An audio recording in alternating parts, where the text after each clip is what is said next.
Welcome students. आज हमने आपके लिए फर्स्ट फ्लाइट बुक पोएट्री के शानदार जो आपके स्टेंजा आता है उसकी ट्रिक प्रिपेयर की है और उस ट्रिक से आपको कोई सा भी क्वेश्चन आ जाए हम जो बता रहे हैं बिल्कुल उसी तरीके से अगर आप करके भी आते हैं तब भी आपको बहुत अच्छे मार्क्स मिलने जा रहे हैं। कुल मिलाकर जिन स्टूडेंट्स को मन से बनाकर आंसर नहीं आता है उनके लिए कुछ भी नहीं लिखकर आने से बहुत अच्छा है कुछ लिखकर आना।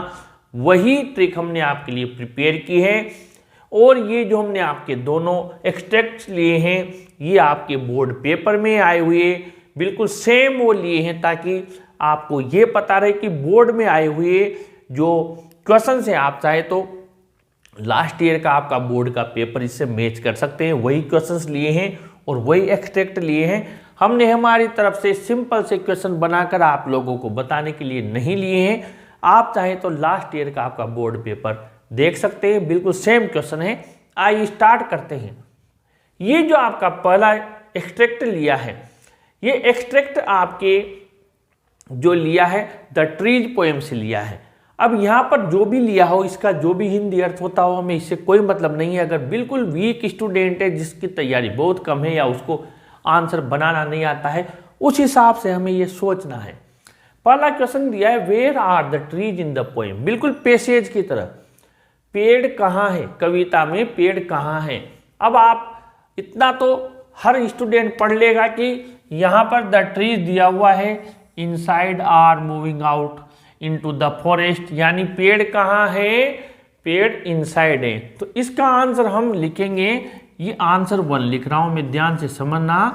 आंसर 1 द ट्रीज, ये देखिए द ट्रीज, ये द ट्रीज ये लिखा हमने, आर ये आर, द ट्रीज ये द ट्रीज आर। अब इतना सा तो करना पड़ेगा कि इसको हेल्पिंग वर्ब को आगे लेंगे। The trees are inside, are inside इसी में से लिखा है हमने, देख लीजिए कहीं भी नहीं गए। द ट्रीज आर इनसाइड, पेड़ कहाँ है, अंदर है और वो क्या कर रहे हैं, एंड इतना लिखेंगे हम, एंड दे आर मूविंग, ये कौन मूविंग कर रहा है, पेड़ मूविंग कर रहे हैं। And they are moving, and they are moving, वैसी की वैसी लाइन लिखनी है आपको। Moving out into the forest, moving out into the forest, और वो जंगल की ओर जा रहे हैं। ये बन गया आपका बहुत शानदार answer. The trees are inside and they are moving out into the forest, ये आपका आंसर हुआ। और इसके आपके 1 नहीं बल्कि 2 अंक का आएगा और 2 में से 2 इसमें मिलने के पूरे चांस है। Question number 2, how can you say that forest was empty according to the poem. आप कैसे कह सकते हैं कि जंगल खाली था कविता के अनुसार। अब मान लीजिए आपको वर्ड लिमिट पूरी करनी है, आंसर आपको छोटा आता है, अभी हम आंसर सर्च करेंगे। सबसे पहले तो आप ये देखिए जो कवि कह रहा है क्वेश्चन में कि forest, how can you say that forest was empty, तो यहाँ पर ये रहा फॉरेस्ट और ये रहा एम्प्टी, यानी हमारा आंसर इसी लाइन से स्टार्ट होगा, ये कंफर्म हो गया। लेकिन आंसर लिखने की ट्रिक क्या है, अगर आप चाहते हैं कि आंसर हम क्वेश्चन से बनाए ताकि आपके 10-5 वर्ड बढ़ जाएंगे तो आपको क्या करना है, इस तरीके से लिखना है, according to the poem the forest was empty. आप ऐसे लिख सकते हैं, according to the poem the forest was empty, आप ऐसा लिख सकते हैं, या फिर आप यहां से भी लिख सकते हैं द फॉरेस्ट वॉज एम्प्टी।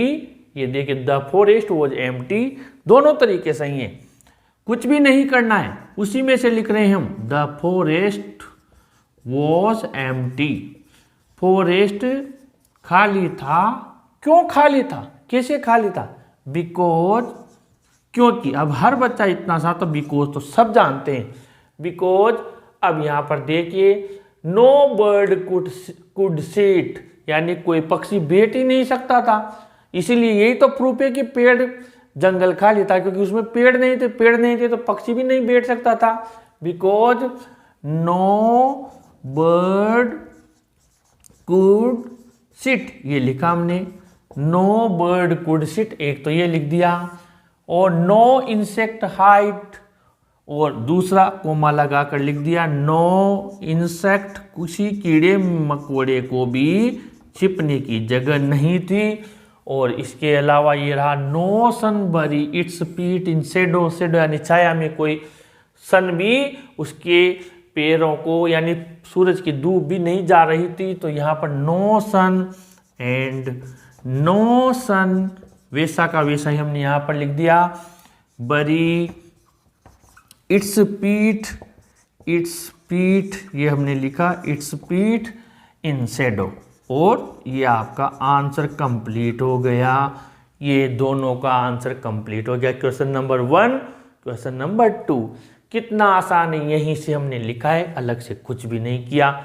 ऐसे ही बोर्ड पेपर में आया हुआ दूसरा एक्सट्रैक्ट भी देख लीजिए। ये आपके एनिमल्स पोएम से लिया गया है। आई थिंक आई कुड टर्न, जो भी लिखा हुआ है हमें मतलब नहीं है, पर आपको तो क्वेश्चन का आंसर बनाना आना है। Why does the poet want to live with animals. अब यहाँ पर देखिए the poet want to live with animals. आइए चलते हैं। I think I could turn and live with animals. यहाँ पर अब स्टूडेंट्स क्या गलती करते हैं, वो यहाँ से शुरू कर देते हैं। जब हम उनको समझा के भी रहते हैं फिर भी जल्दबाजी करते हैं। मैं सोचता हूँ अरे आप कभी थोड़ी हो, ऐसी गलती कभी भी ना करें। नकल में भी थोड़ी अक्ल की आवश्यकता होती है। व्हाट डू द एनिमल्स, यहाँ पर why does the poet want to live with animals. अब आपको क्या करना है, या तो बहुत अच्छा तरीका है जो मैंने आपको बताया, क्वेश्चन से आंसर निकालना। वाई हटा देंगे, ये बिकॉज में जाएगा, और डज का क्या करेंगे, हेल्पिंग वर्ब में एस लगा देंगे, यानी यहाँ से बनाएंगे। यानी ये आपका आंसर क्या हो गया, द पोइट डज हटाया तो वॉन्ट्स, ये देखिए the poet wants to live with animals. अब वाई वाला है तो किससे बनाएंगे, बिकॉज से। बिकॉज क्योंकि कवि उनके साथ रहना चाहता है। देखिए क्वेश्चन से आंसर बना दिया क्योंकि। अब आप देखिए दे एनिमल्स के साथ रहना चाहता है, तो ये दे किसके लिए है, बहुवचन है तो संज्ञा बहुवचन है, तो they are so placid and self content. ये यहाँ दे से लेकर आपने लिखा, दे आर से लेकर और आपने कहाँ तक लिख दिया, ये सेल्फ कंटेंट तक। आपने मान लीजिए यहाँ तक पूरा लिख दिया, सेल्फ कंटेंट तक। हम यहाँ पर आपका समय बचाने के लिए डॉट लगा के लिख रहे हैं। मान लीजिए पूरी लाइन आपने लिख दी, ठीक है। उसके बाद में फिर यहाँ पर देखिए ये रहा they do not sweat and wine on their condition. और फिर आपने ये दे डू नॉट या दे डू नॉट कर देते हैं, दे डू नॉट से आपने लिखा और ये पूरा लिख दिया आपने, पूरा कंडीशन तक लिख दिया। इस तरीके से ये आपके पहले का आंसर कंप्लीट हो गया। क्या किया हमने, कुछ भी नहीं किया। वाई हटाया तो बिकॉज लगा दिया, और डज हटाया तो एस लगा दिया। अब ये तो हो गया आपके क्वेश्चन नंबर 1 का answer. Question number 2, what do the animals not do for their condition. जानवर उनकी कंडीशन के लिए क्या नहीं करते हैं, ये देख लीजिए they do not sweat and wine about their condition. पर वही तरीका है, अगर आप चाहते हैं तो ये देखिए what do the animals not do for their condition. तो आप ये जो दे है, आप चाहें तो इस दे को बहुत ये सर्वनाम है ना, तो एक बार संज्ञा में लिख सकते हैं। जैसे आंसर में और बढ़िया आंसर बनाना है तो द एनिमल्स, तो एग्जामिनर भी खुश हो जाएगा, हाँ यार इसने पूरा कॉपी नहीं किया, द एनिमल्स। और फिर यहाँ पर आप लिख दें डू नॉट, और फिर स्वेट से आप पूरा लिख दें यहाँ पर कंडीशन तक। ये पूरा आपने लिख दिया, ये आपने लिख दिया। अब ये आंसर उन स्टूडेंट्स के लिए तो संजीवनी के समान है जो बिल्कुल ही खाली छोड़ के आते या इधर उधर से लिख देते। कम से कम आप कुछ लिख कर तो आ रहे हैं। अब हम आगे बढ़ते हैं। इनमें कई बार आपसे पूछ लिया जाता है कि नेम द पोएम, यानी कविता का नाम बताइए। तो बहुत शानदार ट्रिक है इन दोनों में।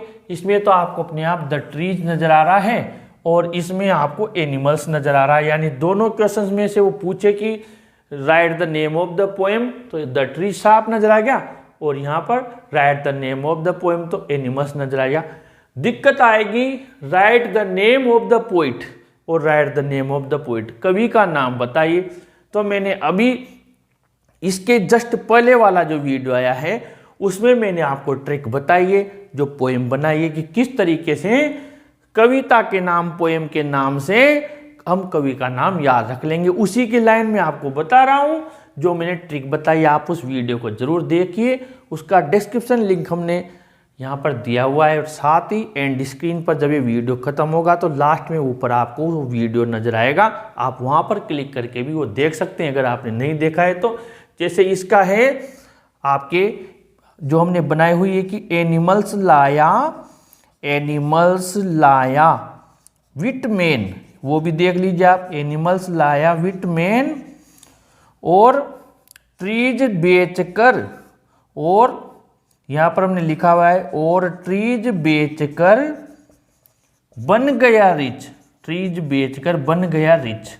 अब आपको इससे पता लग जाएगा कि एनिमल्स लाया विथ मैन, तो आपको एनिमल्स पोएम है, इसका पूछेगा तो आप आराम से लिख कर आ सकते हैं एनिमल्स का पोइट कौन है, वॉल्ट विटमैन। आपको हिंट ध्यान में आ जाएगा, बस आप एक बार इन कविता, इनके कवियों के नाम याद रख लेंगे तो विटमैन से आपको पूरा नाम याद आ जाएगा, वॉल्ट विटमैन।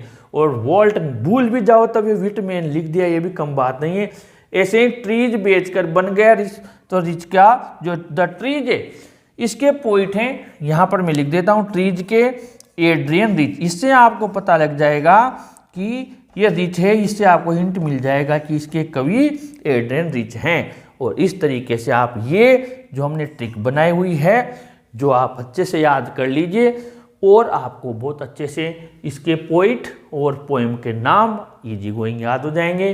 क्वेश्चन आंसर की ट्रिक मैंने आपको बताई। ऐसे और भी वीडियोज आपके लिए बनाएंगे ताकि आपकी प्रैक्टिस हो और आप इसमें 4 आउट ऑफ 4 मार्क्स लेकर आएँ।